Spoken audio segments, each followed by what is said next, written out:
Good morning बच्चों। आज हम लोग वर्क एनर्जी पावर का लेक्चर नंबर 12 पढ़ेंगे और इस लेक्चर में हम लोग न्यूमेरिकल सॉल्व करेंगे। ठीक है, तो हम लोग स्टार्ट करते हैं वर्क एनर्जी पावर का न्यूमेरिकल्स, लेक्चर नंबर 12 सम न्यूमेरिकल्स। देखिए पहला क्वेश्चन क्या है। पहला क्वेश्चन है, ये एक ऑब्जेक्ट है जिसका मास है 3 kg। यह कितने वेलोसिटी से चल रहा है? 15 मीटर पर सेकेंड। दूसरे ऑब्जेक्ट का मास है 2 kg। यह कितने वेलोसिटी से चल रहा है? 10 मीटर पर सेकेंड। इन दोनों के बीच यहां पर आकर कॉलिजन हुआ। कॉलिजन के बाद जो पहला ऑब्जेक्ट है जिसका मास 3 kg है वह कितने वेलोसिटी से चल रहा है? v1। और दूसरा वाला ऑब्जेक्ट जिसका मास 2 kg है यह कितने वेलोसिटी से चल रहा है? v2। If collision is elastic, यदि कॉलिजन किस प्रकार का है? इलास्टिक, तो v1 और v2 का मान ज्ञात करें। आपको v1 और v2 निकालना है। तो आपको हमने पढ़ाया था कि जब भी दो ऑब्जेक्ट के बीच इलास्टिक कॉलिजन होता है तो कॉलिजन के बाद पहले ऑब्जेक्ट का वेलोसिटी v1 होता है, दूसरे का v2 होता है।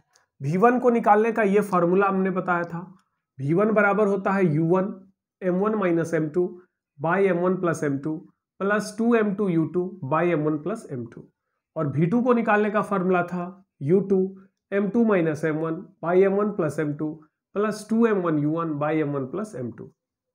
अब देखिए सारा वैल्यू दिया गया। ये पहले ऑब्जेक्ट का वेलोसिटी u1 है, ये दूसरे का वेलोसिटी u2 है, ये पहले का मास है m1 और ये दूसरे का मास है m2।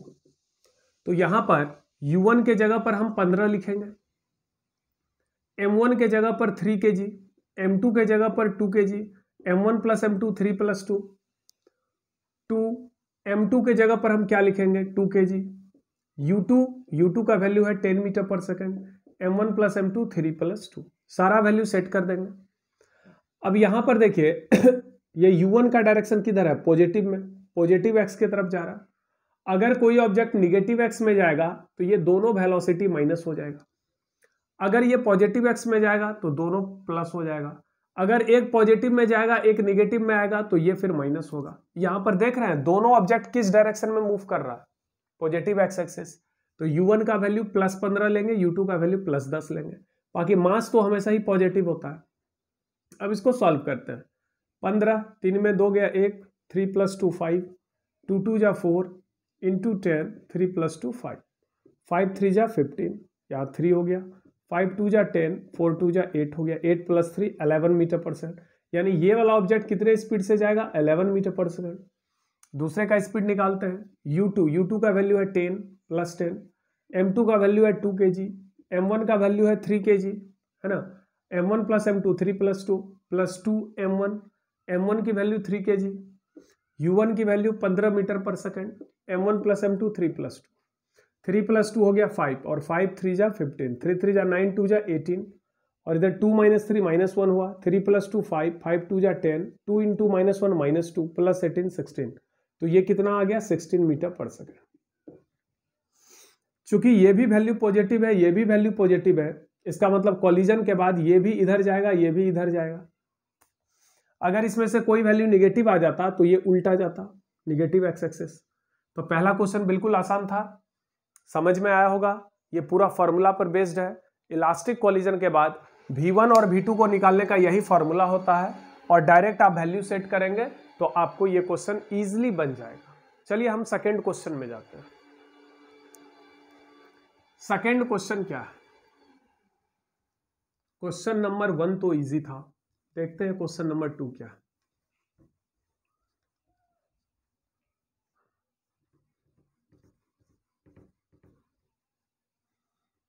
क्वेश्चन नंबर 2,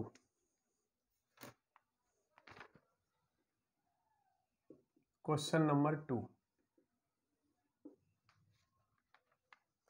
एक ऑब्जेक्ट है जिसका मास है m1, इसका वैल्यू दिया गया है 2 kg। यह 9 मीटर पर सेकेंड के स्पीड से जा रहा है। और एक दूसरा ऑब्जेक्ट है जिसका मास है m2, इसका वैल्यू दिया गया है 1 kg और ये आ रहा है u2 वेलोसिटी से जिसका वैल्यू है 6 मीटर पर सेकेंड। दोनों के बीच इलास्टिक कॉलिजन हुआ। कह रहा है कि find v1 and v2, collision के बाद दोनों का वेलोसिटी बताएं after elastic collision. After elastic collision, तो इस क्वेश्चन को समझिए। यहां पर ये ऑब्जेक्ट इस डायरेक्शन में जा रहा है, ये ऑब्जेक्ट इस डायरेक्शन में जा रहा है, दोनों आकर यहां पर क्या हो गया, टकरा गया। टकराने के बाद ये कितने वेलोसिटी से जाएगा, v1, और जो दूसरा वाला है वो कितने वेलोसिटी से जाएगा, v2। अगर ये इलास्टिक कॉलिजन है तो v1 और v2 का वैल्यू क्या होगा। तो v1 और v2 को निकालने का फॉर्मूला है हमारे पास।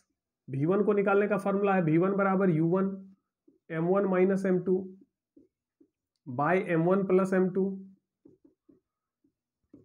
Plus 2m2 u2 by m1 plus m2। अब यहां पर वैल्यू सेट करेंगे। u1 का वैल्यू लिखेंगे 9, u1 कितना दिया गया है, यहां पर वैल्यू लिखते हैं, u1 है 9 मीटर पर सेकेंड। u2 का वैल्यू हम लिखेंगे -6 मीटर पर सेकेंड।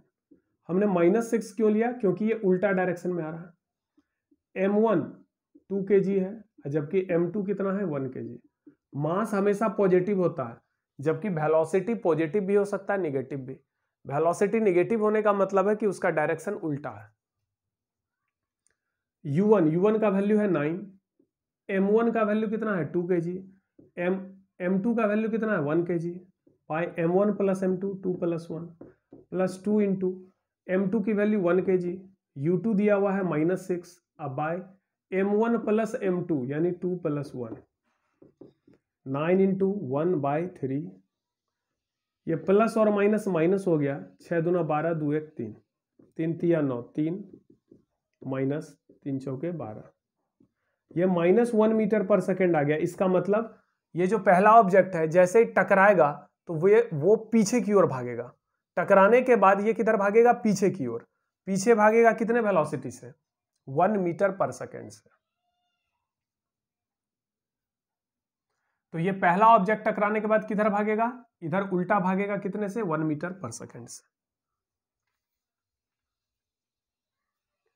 अब हम लोग किसका वैल्यू निकालेंगे, v2 का। तो v2 का फॉर्मूला लिखेंगे u2 m2 minus m1 by m1 plus m2 plus 2m1 u1 by m1 plus m2। ये हमने फॉर्मूला लिखा, सारा वैल्यू इसमें सेट करिए। u2 का वैल्यू -6, m2 माइनस m1 यानी 1 माइनस 2 बाय 2 प्लस 1, 2 m1 का वैल्यू है 2 kg, u1 का वैल्यू है 9 by m1 plus m2, -6 into -1 by 3, 2 into 2 into 9 by 3, 3 3 जा 9, 3 2 जा 6, माइनस माइनस प्लस 2 प्लस 3 2 जा 6 2 जा 12, ये 14 मीटर पर सेकेंड प्लस में आ रहा है। प्लस में आ रहा है मतलब ये इधर जाएगा। तो कॉलिजन के बाद ये इधर भाग जाएगा, ये इधर भाग जाएगा। ये 1 मीटर पर सेकेंड से इधर जाएगा उल्टा, और ये 14 मीटर पर सेकेंड से इस डायरेक्शन में जाएगा। हम कैसे समझ गए ये इधर जाएगा, क्योंकि इसका वैल्यू प्लस में आ रहा है। प्लस में आ रहा है मतलब ये पॉजिटिव डायरेक्शन में जाएगा, और ये पहला वाला निगेटिव डायरेक्शन में जाएगा। समझ में आ गया, डायरेक्ट फॉर्मूला पर है। चलिए थर्ड क्वेश्चन देखते हैं।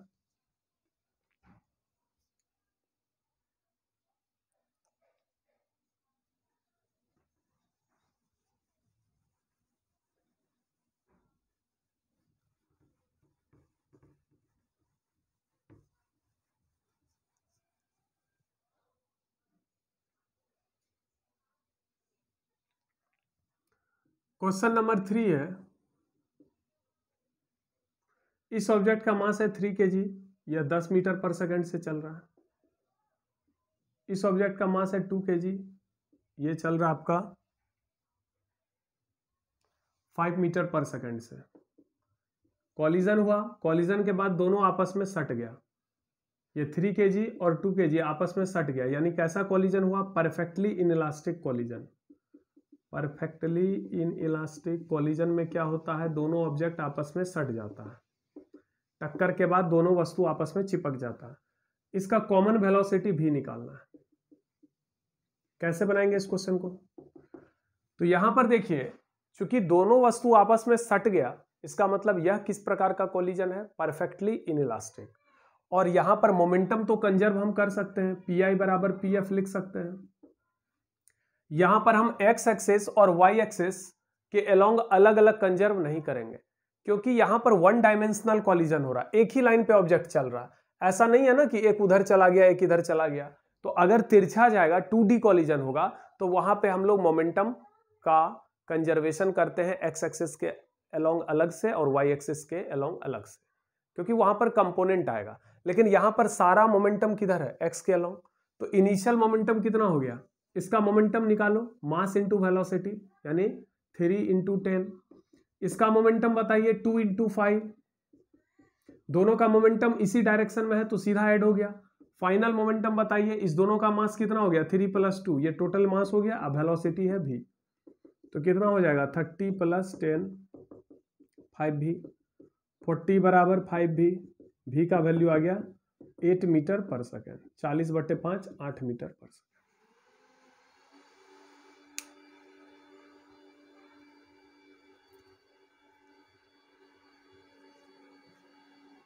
देखिए अगला क्वेश्चन क्या है।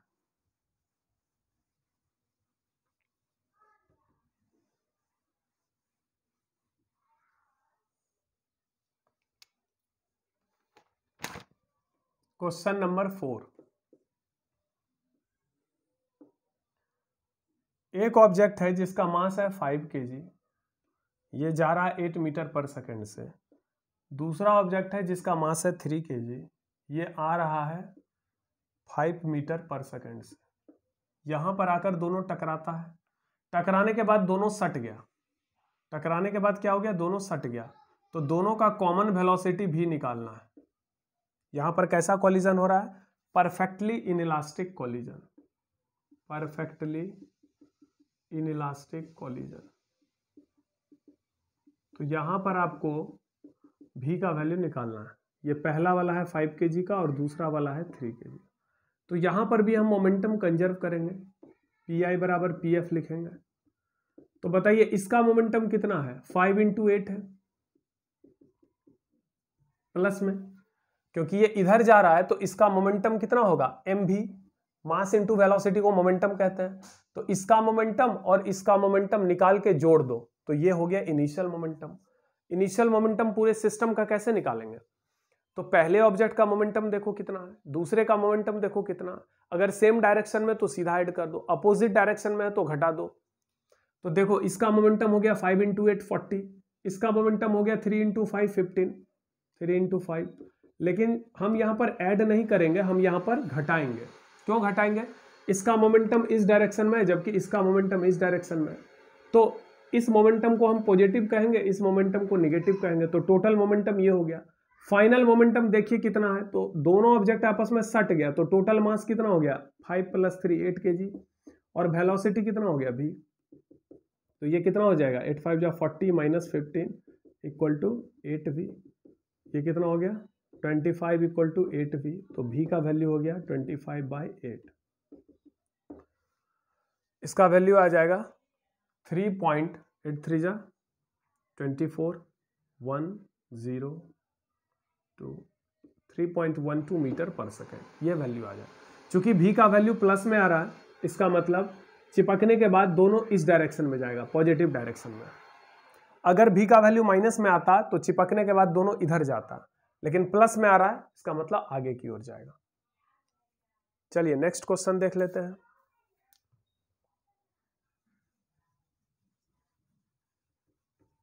क्वेश्चन नंबर 5,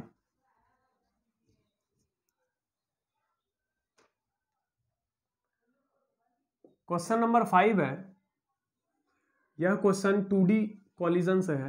पहला ऑब्जेक्ट है जिसका मास m है और ये जा रहा है 20 मीटर पर सेकेंड से। दूसरा ऑब्जेक्ट जो है उसका भी मास m है, लेकिन ये रुका हुआ है, रेस्ट में है। ये आके इसको धक्का मारेगा, चूंकि ये रुका हुआ है इसलिए ये इसको धक्का मारेगा इस जगह पे। तो पहला ऑब्जेक्ट इधर भाग गया जिसका मास m है, कितने वेलोसिटी से v1, कितने एंगल पर 45 डिग्री। और दूसरा ऑब्जेक्ट इधर भाग गया कितने वेलोसिटी से v2, कितने एंगल पर 45 डिग्री। आपको v1 और v2 का वैल्यू निकालना है। Find the value of v1 and v2, find v1 and v2, v1 v2 का मान ज्ञात करना है। तो यहां ध्यान दीजिए यह कैसा कॉलिजन है, 2 डायमेंशनल कॉलिजन है, 2 डायमेंशनल इन इलास्टिक कॉलिजन है, 2 डायमेंशनल इन इलास्टिक कॉलिजन है। इसमें हमने बताया था कि आपको मोमेंटम कंजर्व करना है एक्स एक्सिस के अलोंग अलग से और वाई एक्सिस के अलोंग अलग से। क्योंकि यहां पर ऑब्जेक्ट एक लाइन में नहीं मूव कर रहा है बल्कि एक इधर चला गया एक इधर चला गया, तो यहां तो कंपोनेंट लेंगे। लेकिन आपको याद होगा हमने इसमें 2D इनइलास्टिक कॉलिजन में एक स्पेशल केस पढ़ाया था जिसमें हमने बताया था कि अगर दोनों ऑब्जेक्ट का मास सेम हो, देखिए सेम मास है, ये U1 है, U2 का वैल्यू 0 है क्योंकि ये रुका हुआ है। तो अगर M1 M2 बराबर हो, जो कि यहां पर बराबर दिया गया है, सेकेंड ऑब्जेक्ट रुका हुआ हो जो कि रुका हुआ है, और θ1 θ2 बराबर हो जो कि बराबर दिया गया है 45, तो V1 और V2 दोनों का वैल्यू बराबर होगा और इसका फॉर्मूला हमने निकाला था U1/2 cos θ। ये आप देख लेना। तो U1 का वैल्यू कितना दिया हुआ है 20/2 इंटू cos θ की वैल्यू 45, तो 20/2 इंटू 1/√2, तो ये आपका हो गया 20, √2 चला गया ऊपर और 2 रह गया नीचे, 10√2 मीटर पर सेकेंड। तो दोनों ऑब्जेक्ट का वेलोसिटी कितना हो जाएगा 10√2 मीटर पर सेकेंड। ठीक है, चलिए लास्ट क्वेश्चन देख लेते हैं। बिल्कुल आसान है, ये डायरेक्ट फॉर्मूला पर है, स्पेशल केस पढ़िएगा, 2D इनइलास्टिक कॉलिजन का स्पेशल केस पढ़िएगा, ये डायरेक्ट फॉर्मूला पर था। नेक्स्ट क्वेश्चन, नेक्स्ट क्वेश्चन काफी इंटरेस्टिंग है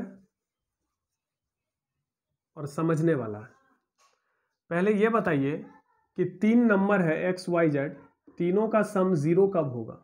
जब पहले 2 नंबर का जो सम होगा वह तीसरे के इक्वल अपोजिट हो। मान लीजिए इसका वैल्यू है 2, इसका वैल्यू है 6 और इसका वैल्यू है -8, तो तीनों को आप जोड़ कर देखिए 0 ही आएगा, क्योंकि पहले दोनों का जो सम है वो तीसरे के क्या है इक्वल अपोजिट। इन दोनों को जोड़िए 8 आ रहा है, इस ये देखिए -8 है। इसी प्रकार वेक्टर में भी होता है कि 3 वेक्टर का रिजल्टेंट कब 0 होगा? 3 वेक्टर का रिजल्टेंट तब 0 होगा जब पहले दोनों का रिजल्टेंट, मान लो A और B, इस दोनों का रिजल्टेंट है R वेक्टर, R + C बराबर 0 लिख सकते हैं, यानी R वेक्टर बराबर -C वेक्टर। इसका मतलब पहले दोनों का जो रिजल्टेंट होगा R वेक्टर वो तीसरे वेक्टर C के क्या हो इक्वल अपोजिट हो। तो अगर 2 वेक्टर का रिजल्टेंट तीसरे वेक्टर के इक्वल अपोजिट है तो इसका मतलब तीनों का रिजल्टेंट 0 होगा।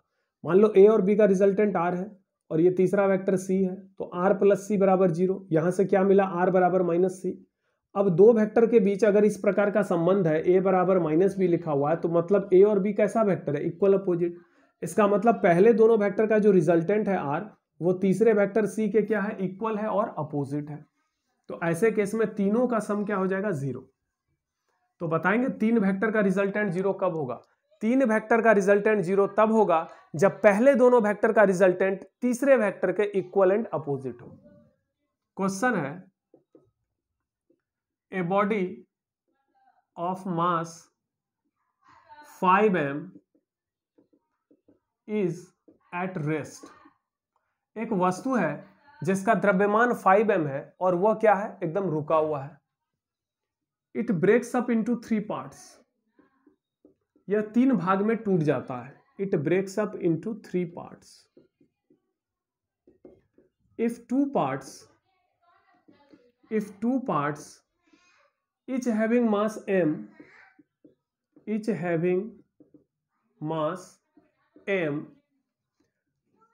and each moving with velocity v,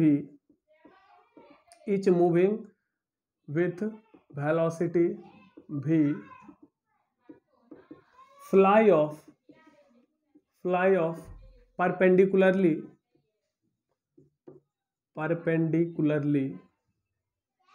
to each other, then find the velocity of third part.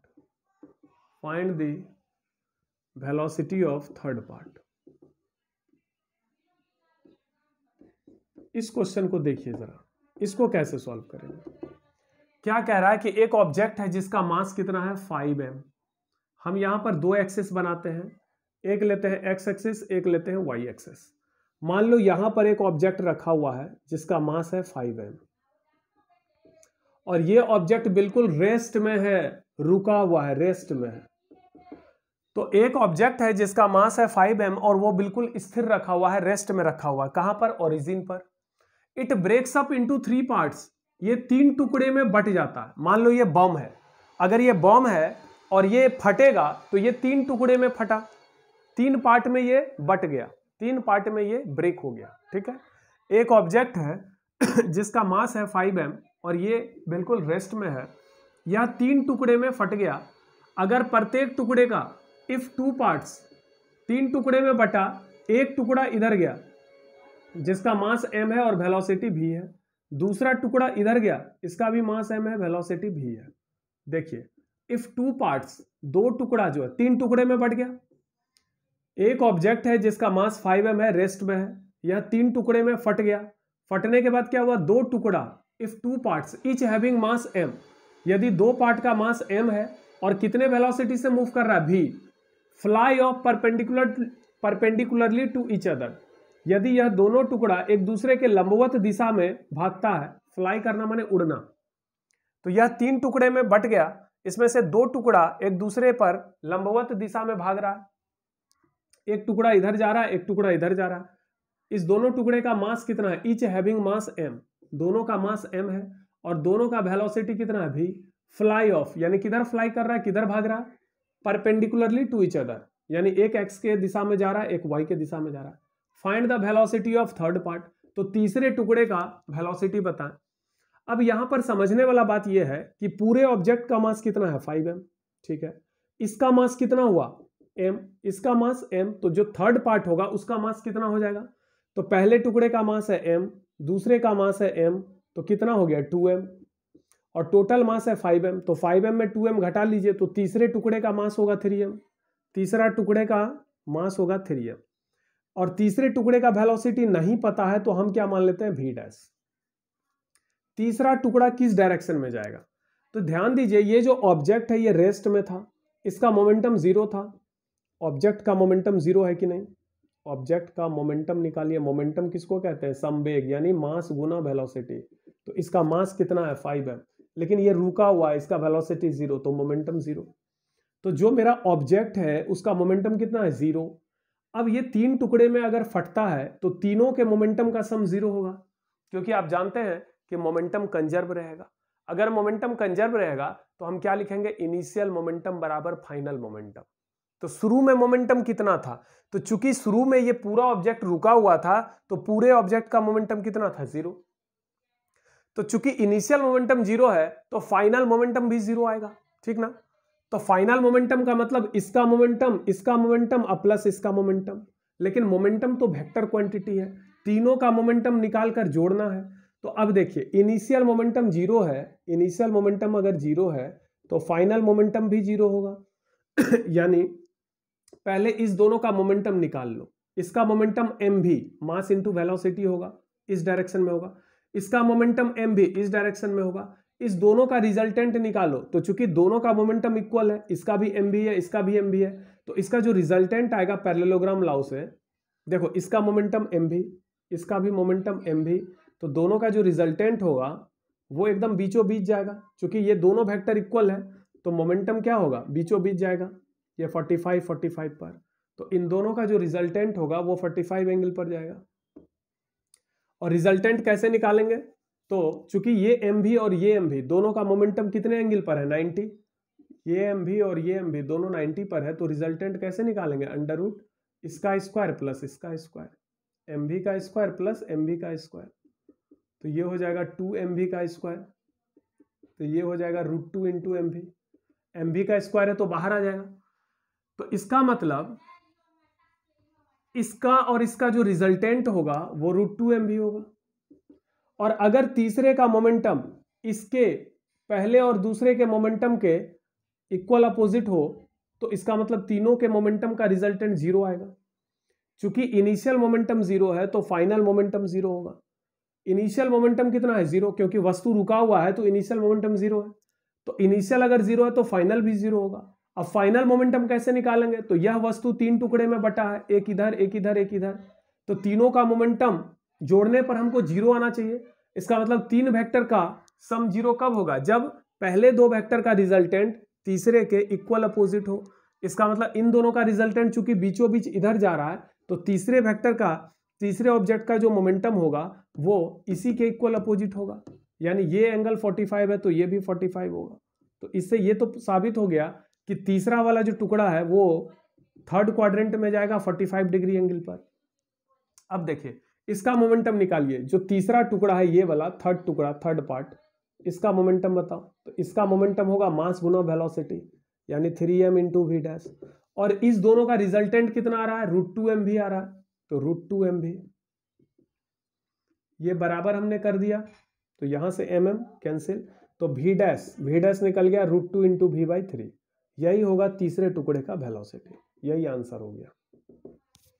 ये क्वेश्चन आपको समझ में आया?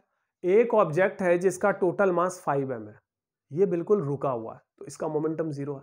अचानक से ये 3 टुकड़े में फट गया, तो इसका मतलब शुरू में मोमेंटम 0 है तो बाद में भी मोमेंटम 0 ही होगा। चूंकि ये इनिशियली रुका हुआ है तो इनिशियल मोमेंटम 0 है, तो फाइनल मोमेंटम भी 0 होगा। लेकिन आप ध्यान से सुनिए कि ऑब्जेक्ट 3 टुकड़े में बटा है, इसका मतलब तीनों टुकड़े का मोमेंटम निकालिए और उसको जोड़कर देखिएगा तो कितना आना चाहिए? 0। शुरू में 0 है तो बाद में भी 0 होगा ना, तो बाद में तो ये 3 टुकड़े में बट गया, तो इसका मोमेंटम कितना आ गया? √2mv। और अगर तीसरे का मोमेंटम इस दोनों के रिजल्टेंट को बैलेंस कर लेता है तो इसका मतलब तीनों के मोमेंटम का सम 0 होगा। 3 वेक्टर का रिजल्टेंट 0 कब होता है? जब पहले दोनों का रिजल्टेंट तीसरे के इक्वल अपोजिट हो। तो ये एक वेक्टर है मोमेंटम mv, ये एक वेक्टर है मोमेंटम mv, और ये एक वेक्टर है मोमेंटम 3mv डैश। तीनों टुकड़े के मोमेंटम का सम 0 आना चाहिए। तो इसका मोमेंटम और इसका मोमेंटम का रिजल्टेंट अगर तीसरे के इक्वल अपोजिट हो तो तीनों का मोमेंटम 0 आ जाएगा। तो यहां से आपको v डैश मिल गया √2v/3। तो चलिए न्यूमेरिकल खत्म हो गया। अगले लेक्चर में हम थोड़ा सा न्यूमेरिकल और बताएंगे इस चैप्टर से, ठीक है? तो इस सारे न्यूमेरिकल को आप अच्छे से कर लेंगे, फेयर कॉपी में समझ लेंगे। जो डाउट होगा आप कमेंट करके बताएंगे, या फिर ऑफलाइन क्लास स्टार्ट होगा तो उसमें पूछ लेंगे। Thank you.